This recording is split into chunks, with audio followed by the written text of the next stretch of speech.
все журналисты, которые так или иначе связаны с национальной журналистикой. Может быть, сегодня уже не пишут на удмуртском языке, но все равно чувствуют, что в душе они являются сопричастными с этим праздником.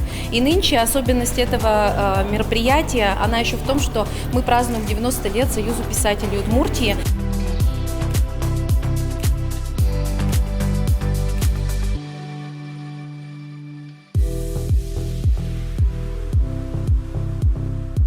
Это очень ответственно для меня премия, потому что, во-первых, Эрик Батуев был человек дела, слова, он был двуязычный журналист и писатель, и, конечно, очень хочется удержать планку, заданную им и в литературе, и в журналистике,